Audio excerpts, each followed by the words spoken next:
अस्सलाम वालेकुम दोस्तों, मैं डॉक्टर तंजीम सिराज और मेरे इस यूट्यूब चैनल में आपका बहुत-बहुत स्वागत है।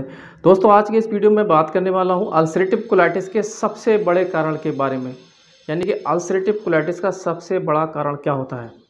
इस कारण को जानने से पहले मैं आपके सामने एक स्टोरी जो है पेश करना चाहता हूँ। मेरा एक पेशेंट है जिसकी एज जो है 23 है, यानी कि 23 साल का एक लड़का है वो। उसके साथ क्या घटना घटती, उसके साथ घटना ये घटती, आप जानते हैं कि 22 साल 23 साल की एज में ज़्यादातर हार्मोन लोचा होता है। उसको एक लड़की से प्यार हो जाता है 12th में, और 12th में प्यार होने के बाद वो लड़का जो है काफ़ी गंभीर तरीके से लड़की के प्यार में जो है पड़ जाता है। लड़की भी 1-2 साल उसको सही से जो है रिस्पॉन्स करती है, लेकिन अचानक क्या होता है, लड़की का बिहेवियर चेंज हो जाता है और लड़का काफ़ी डीप तरीके से, मतलब काफ़ी गहरे तरीके से उसके प्यार में जो है डूब चुका होता है। और अचानक से उस दिन एक दिन उसको पता लगता है कि मेरी जो गर्लफ्रेंड है वो किसी दूसरे के साथ जो है अफेयर चल रहा है उसका, किसी दूसरे से वो प्यार करने लग गई और मुझे उसने छोड़ दिया, मतलब एक तरीके से कह सकते हैं उसको धोखा दे दिया है। तो ये जो बात थी उस लड़के के सामने एक अचानक से आई और उसको एक शौक लगा, एक अचानक से शौक लगा, एक गहरा उसको सदमा पहुंचा और इस सदमे के वजह से उसको काफ़ी टेंशन हुई और इस टेंशन के बाद से वो काफ़ी ज़्यादा उसको दिक्कत में रहने लगा। और उसके 4-6 महीने बाद वो देखता है, एक दिन सुबह उठता है और देखता है कि मेरे स्टूल के अंदर जो है ब्लड आ रहा है। स्टूल के अंदर यानी कि पॉटी के अंदर उसके ब्लड आने लगा, खून आने लगा, पेट में दर्द होने लगा, फ़ीवर होने लगा, यानी कि उसको अल्सरेटिव कोलाइटिस के सिम्पटम आने लग गए। तो आखिरकार यहाँ क्या हुआ? हम लोग अचानक चले जाते हैं डॉक्टर के पास, हमें पता नहीं लगता क्या हुआ। तो यहाँ पर जो सबसे बड़ा कारण है वो ये है शॉक।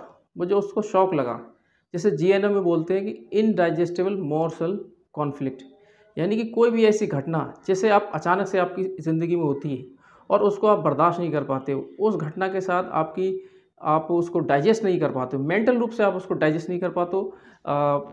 डाइजेशन का से मुराद मतलब ये जीआईटी वाला डाइजेशन नहीं, मेरा कहने का मतलब ये है कि मानसिक रूप से हम उसको डाइजेस्ट नहीं कर पा सकते। वो हो कुछ भी हो सकता है आपकी लाइफ में, जैसे आपका डाइवोर्स हो गया, एक अगली डाइवोर्स हो गया, या किसी पैसे को लेकर विवाद हो गया, या कोई भारी बेइज्जती आपकी हो गई।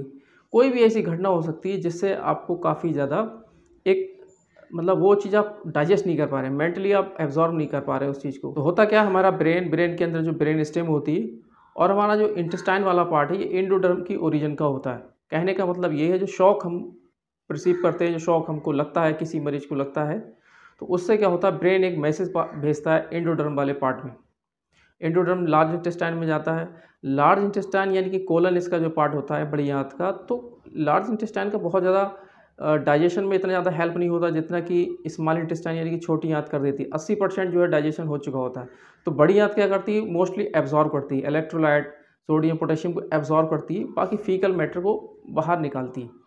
तो यहाँ क्या होता है कि कोलन, जो कि लार्ज इंटेस्टाइन का पार्ट होता है, इसके अंदर सूजन आने लगती है। यानी कि जो इनडाइजेस्टिबल मॉर्सल जो था, एक ऐसा कॉन्फ्लिक्ट जो था हमारी ज़िंदगी में जिसे हम बर्दाश्त नहीं कर पा रहे थे, उस कॉन्फ्लिक्ट को डाइजेस्ट करने के लिए, मेंटल रूप से डाइजेस्ट करने के लिए हमारा ब्रेन, हमारी जो इंटेस्टाइन होती है, हमारी आंतें जो होती हैं, उनको ज़्यादा मैसेज भेजता है कि इसका मोर सिक्रीशन करो।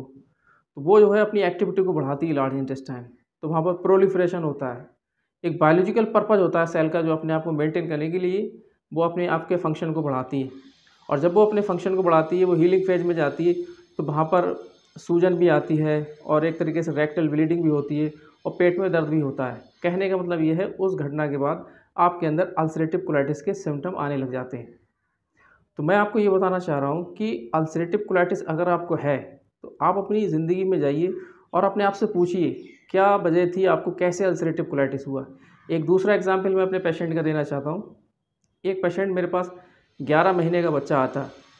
उस 11 महीने के बच्चे से तो मैं कुछ नहीं पूछ सकता, उसकी माँ से मैंने डायरेक्ट ये क्वेश्चन किया, जब ये बच्चा आपके पेट में था उस वक्त की कंडीशन आपकी कैसी थी, ऐसी कौन सी चीज़ थी जिसे आप डाइजेस्ट नहीं कर पा रही थी, जिसे आप एक तरीके से मेंटली रूप से आप उसके लिए प्रिपेयर नहीं थी, आप उसको मान नहीं पा रही थी। तो उसने बताया कि इसके जो फादर हैं वो सऊदी अरब में रहते हैं और मैं जो है इसको अपनी ससुराल में थी उस वक्त। मैं चाह रही थी कि मैं अपने मायके चली जाऊँ जहाँ मेरी केयर अच्छे से हो पाए, लेकिन ऐसा ससुराल वाले होने नहीं दे रहे थे और ये चीज़ मैं डाइजेस्ट नहीं कर पा रही थी।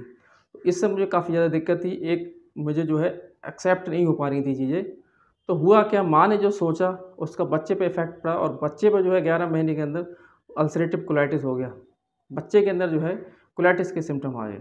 तो कहने का मतलब ये है, अगर आप अल्सरेटिव कोलाइटिस के पेशेंट हैं या आप ये वीडियो देख रहे हैं, अगर आपको अल्सरेटिव कोलाइटिस नहीं है, तो कोई भी ऐसा शौक जो आपको लगता है और उसके बाद से आपको बहुत ज़्यादा सदमा या उसको आप डाइजेस्ट नहीं कर पाते, तो उसका इफेक्ट आपकी इंटेस्टाइन, आपकी आंतों पर पड़ता है। अब आइए जानते हैं इससे छुटकारा कैसे मिलेगा। अल्सरेटिव कोलाइटिस को हम कैसे पूरी तरीके से ठीक कर सकते हैं। एलोपैथ में तो इसका पूरी तरीके से क्योर नहीं है, इलाज नहीं है, लेकिन होम्योपैथ इसको कैसे समाधान आपको दे सकता है। तो सबसे पहले हम ये जानते हैं कि कौन सा ऐसा वजह थी, कौन सा ऐसा कारण था जिसकी वजह से आपको ये अल्सरेटिव कोलाइटिस के सिम्टम आए। उस कॉन्फ्लिक्ट को हमें रिजॉल्व करना पड़ेगा, आपको समझाना पड़ेगा, आपकी काउंसलिंग करनी पड़ेगी। उसके बाद एक प्रॉपर हम मेडिसिन देते हैं जिससे आपकी जो है रेक्टल ब्लीडिंग और जो भी दिक्कतें होती हैं वो हल्की हल्की ठीक हो जाती हैं। तो दोस्तों आज की वीडियो में बस इतना ही। अगर आपको वीडियो अच्छा लगता है तो आप लाइक कीजिए। अगर आपको कुछ पूछना है तो कमेंट बॉक्स में आप ज़रूर लिखिए। अगर आप चाहते हैं कि अल्सरेटिव कोलाइटिस का परमानेंट ट्रीटमेंट लें आप होम्योपैथिक मेडिसिन द्वारा कंप्लीट सॉल्यूशन अगर आप चाहते हैं, तो डिस्क्रिप्शन में जाकर के जो नंबर दिया गया हुआ वो व्हाट्सअप नंबर है, उस पर आप अपनी रिपोर्ट्स को सेंड कर सकते हैं। Thank you.